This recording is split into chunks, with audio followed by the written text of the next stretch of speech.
वो डुमरी विधानसभा में किन्हीं राजनीतिक पार्टी का सिर्फ झंडा बोहेंगे। उन्हें हक अधिकार नहीं है कि अपने लीडरशिप को खड़ा करे और अपने लोगों के बीच में से चुनकर किन्हीं को डुमरी विधानसभा के अंदर पहुंचाए।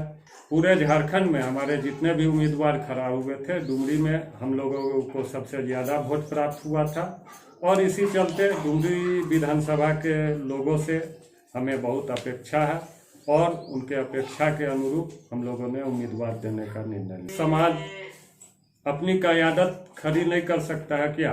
अपना लीडर नहीं बना सकता है डुमरी क्षेत्र में? किसी को फायदा पहुंचाए या ना पहुंचाए, आप तमाम मीडिया वाले जो हैं वो यूपीए को जरूर फायदा पहुंचाने की कोशिश करते हैं। इन विगत 4 सालों में एक नई परिपाटी शुरू हुई है, पुलिस कस्टडी में लिंचिंग। इस तरह से दुष्प्रचारित किया जाता है कि हमारे अल्पसंख्यक समाज के भाई वो बीजेपी हराने में लग जाते हैं। डुमरी उपचुनाव को लेकर के सियासत तेज हो गई है। सभी पार्टी अपने अपने कैंडिडेट को उतारने में लगी हुई है। यहां तक कि एमआईएम की भी एंट्री हो चुकी है। क्या लगता है कि लगातार जहां जहां एमआईएम खड़ी होती है वहां बीजेपी को फायदा होता है? क्या ऐसा नहीं लग रहा है कि एनडीए की जो प्रत्याशी है यशोदा देवी को आप फायदा पहुंचाने के लिए एमआईएम का कैंडिडेट खड़ा किए हैं? देखिए, एमआईएम का कैंडिडेट अब्दुल मोबिन रिजवी साहब किसी को फायदा पहुंचाए या ना पहुंचाए, आप तमाम मीडिया वाले जो हैं वो यूपीए को जरूर फायदा पहुंचाने की कोशिश करते हैं। और मैं ऐसा इसलिए बोल रहा हूँ क्योंकि आप ही लोग के द्वारा फैलाए गए इस भ्रम में तमाम लोग फंस जाते हैं। मैं आपसे पूछना चाहता हूं कि आखिर अल्पसंख्यक, दलित, शोषित समाज अपनी क़यादत खड़ी नहीं कर सकता है क्या? अपना लीडर नहीं बना सकता है डुमरी क्षेत्र में? 77 से आज 2023 हो गए। इतने वर्षों में डुमरी विधानसभा में सिर्फ महतो विधायक डुमरी विधानसभा से चुनकर आए हैं।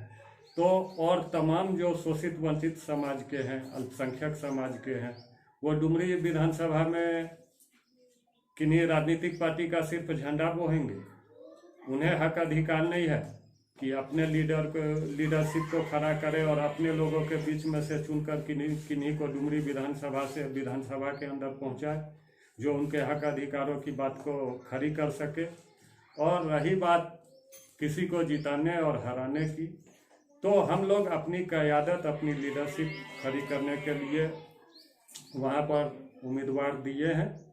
कौन हारेगा कौन जीतेगा इससे हम लोगों को कोई मतलब नहीं है। पिछले उपचुनाव में भी 2019 में पूरे झारखंड में हमारे जितने भी उम्मीदवार खड़ा हुए थे, डुमरी में हम लोगों को सबसे ज़्यादा वोट प्राप्त हुआ था और इसी चलते डुमरी विधानसभा के लोगों से हमें बहुत अपेक्षा है और उनके अपेक्षा के अनुरूप हम लोगों ने उम्मीदवार देने का निर्णय लिया। पिछली बार विधानसभा में आपके प्रत्याशी जो है एमआईएम के जो प्रत्याशी हैं अब्दुल रिजवी जी, वो 24,000 कुछ वोट लाए थे। तो क्या लगता है कि इस बार 24,000 वोट से ज्यादा लाएंगे? ये 24,000 वोट भी नहीं ला पाएंगे, जमानत जब्त हो जाएगी? क्या लगता है? देखिए, हार जीत कुछ भी हो, लेकिन हमारा मुकाबला सीधे भाजपा से होगा। क्योंकि मैं आपको बता दूं, डुमरी विधानसभा में सिर्फ अल्पसंख्यक वोटर 82,000 प्लस हैं। पिछले उपचुनाव में चूंकि जैसा अमूमन देखा गया है और इस तरह से दुष्प्रचारित किया जाता है कि हमारे अल्पसंख्यक समाज के भाई वो बीजेपी हराने में लग जाते हैं। 2019 में भी कम से कम 60 से 65,000 पोलिंग अल्पसंख्यक समाज के लोगों ने किया और हमारे वोटर को 24,000 वोट मिला। तो बाकी 35 से 40,000 वोट कहाँ गया? जाहिर सी बात है, भाजपा में या आजसू के उम्मीदवार यशोदा देवी को तो नहीं गया, जगन्नाथ महतो साहब, स्वर्गीय जगन्नाथ महतो साहब को गया था।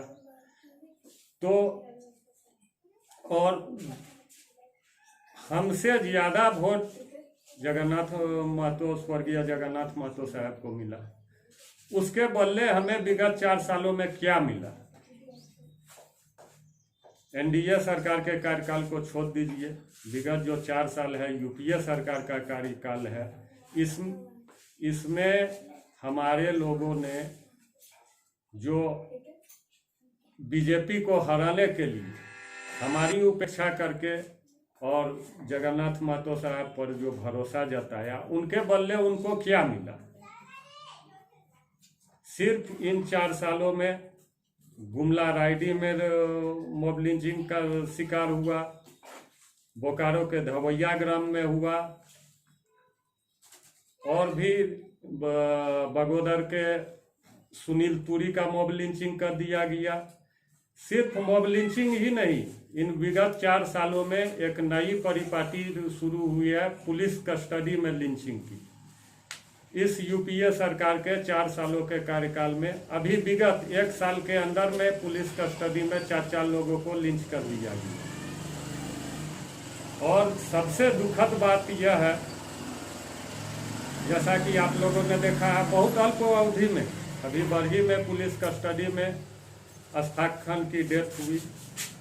और आप लोगों ने भी देखा होगा कि वहाँ के लोकल विधायक जो हैं कांग्रेस पार्टी के, उमाशंकर अकेला जी, जो बीजेपी के हुआ करते थे लेकिन पिछले चुनाव में बीजेपी को छोड़ के कांग्रेस में आए, और तमाम अल्पसंख्यक समाज के लोगों ने फिर भी उन पर भरोसा करके उन्हें टूटकर झोली भर के वोट दिया। बदले में क्या मिला?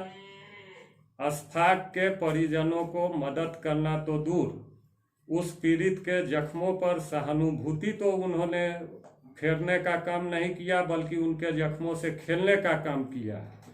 2 रुपया भी मुआवजा नहीं दिया, जैसा उनके परिजनों का कहना है। और कोडरमा में जनसभा में तमाम यूपीए के विधायक और मंत्री, एक तरफ आपने देखा होगा बंधु तिर्की जी बैठे हुए हैं, दूसरी तरफ मिथिलेश ठाकुर जी बैठे हुए हैं, और वहां पर वो कहते हैं कि मैंने अगले ही दिन जाकर 2 लाख रुपया पीड़ित परिवार को मुआवजा भुगतान किया।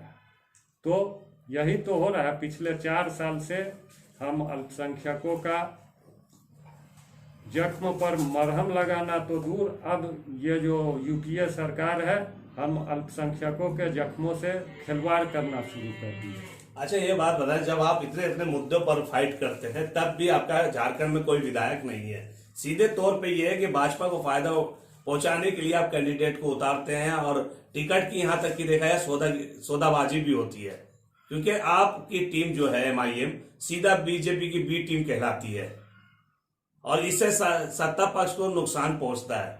क्या लगता है कि इस चुनाव में इस बार आपसे कोई पार्टी अलायंस करेगी या फिर अकेले दमखम पे लड़ेगी इलेक्शन? ये बताया। देखिए, चूंकि यह उपचुनाव है, अलायंस करना, गठबंधन करना तमाम पार्टियों की आपसी अपनी सोच पर निर्भर करती है। हम तो ये कहेंगे कि हिंदुस्तान में ऑल इंडिया मजलिस-ए-इत्तेहादुल मुस्लिमीन ही एक सिर्फ ऐसी एकलौती पार्टी है जो छाती ठोक कर खुले तौर पर साफ शब्दों में कहती है कि हमारा एजेंडा जो है शोषित, वंचित और अल्पसंख्यक समाज के उत्थान का, उनके विकास करने के लिए है। आपने देखा होगा बाकी तमाम पार्टियां खुद को सो कॉल्ड सेक्युलर पार्टी कहती है, लेकिन वो सभी का बात करती है, और हम तमाम लोग जानते हैं कि सभी का बात करने वाला किसी का काम नहीं करता।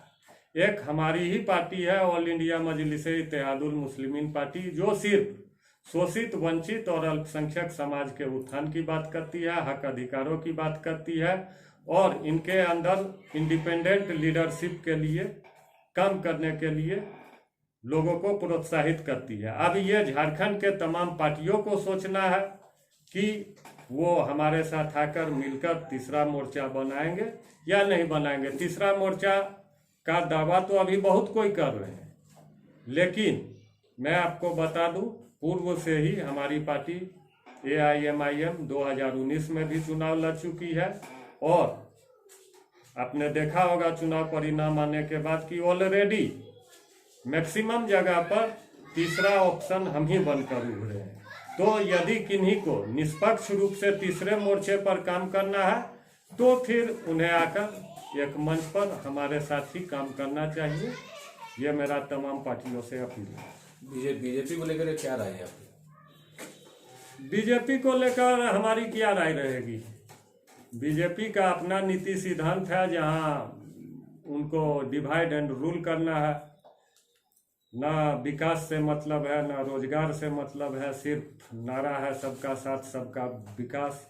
बाकी सबका विकास कितना हो रहा है वो तमाम लोगों के सामने है। क्या लगता है इस तरह के प्रश्न क्यों उठते रहते हैं कि कहीं ना कहीं जो है AIMIM जो है सपोर्ट करने का काम करती है? आपकी क्या राय है इसमें? देखिए, जब आप किसी के ऊपर भ्रष्टाचार का कोई आरोप नहीं सिद्ध कर पाइएगा, परिवारवाद का कोई आरोप नहीं सिद्ध कर पाइएगा, किसी तरह का गबन का कोई आरोप नहीं सिद्ध कर पाइएगा, तो अपने निजी फायदा के लिए किसी पर तो आरोप लगाना है ना। तो क्या आरोप लगाइएगा? तो तमाम शोषित वंचित अल्पसंख्यक समाज के वोटरों को, जिनको ये सो कॉल्ड सेक्युलर पार्टी अपनी प्रॉपर्टी समझती है, इनके पास कोई आरोप ही नहीं है। सिर्फ ये यही जनता के बीच में छाती पीट सकते हैं कि AIMIM जो है उसको वोट दोगे तो बीजेपी को फायदा हो जाएगा। ये लोग अपना अधिकार समझते हैं, ये लोग गुलाम समझते हैं आदिवासी शोषित वंचित और अल्पसंख्यक समाज के लोगों को, और इनको गुमराह करने के लिए इनके पास इससे अच्छा और जो कहते हैं ना सर्वसुलभ, और जो लोगों के दिमाग में सटीक बैठे, तो ये लोग आदमी के मानसिकता से खेलते हैं। मेरा एक सवाल है आपसे, सिर्फ छोटा सा सवाल है कि अब अपने कैंडिडेट को जिताने के लिए MIM की कवायद तो तेज हो रही है, साथ ही साथ सूत्रों के हवाले से खबर मिल रही है कि राष्ट्रीय अध्यक्ष असदुद्दीन ओवैसी जी को भी बुलाने की तैयारी की जा रही है। क्या ये बात सही है? बुलाने की तैयारी नहीं की जा रही है, हम लोगों के तरफ से तो इत्मीनान है। बहुत जल्द हमारे राष्ट्रीय अध्यक्ष साहब के तरफ से भी ये स्पष्ट हो जाएगा। और इस बार डुमरी उपचुनाव में बैरिस्टर साहब का एक सभा नहीं, हम लोग 2 सभा करेंगे, ताकि बैरिस्टर साहब से डुमरी विधानसभा क्षेत्र के ज़्यादा से ज़्यादा लोगों से रूबरू हो पाए, ज़्यादा से ज़्यादा लोग उनसे मुखातिब हो पाए। और हम लोग कोशिश करेंगे कि उनका रोड शो का कार्यक्रम भी हो। तो हम लोग अपने तरफ से पूरा प्रयासरत हैं कि कम से कम 2 सभा हो, और दोनों जगह जो हमारी डेंस पॉपुलेशन है, मूलवासी समाज की, शोषित वंचित और अल्पसंख्यक समाज की, उनके बीच उनका रोड शो भी हो पाए। बहुत बहुत धन्यवाद समीर अली जी मीडिया से बात करने के लिए।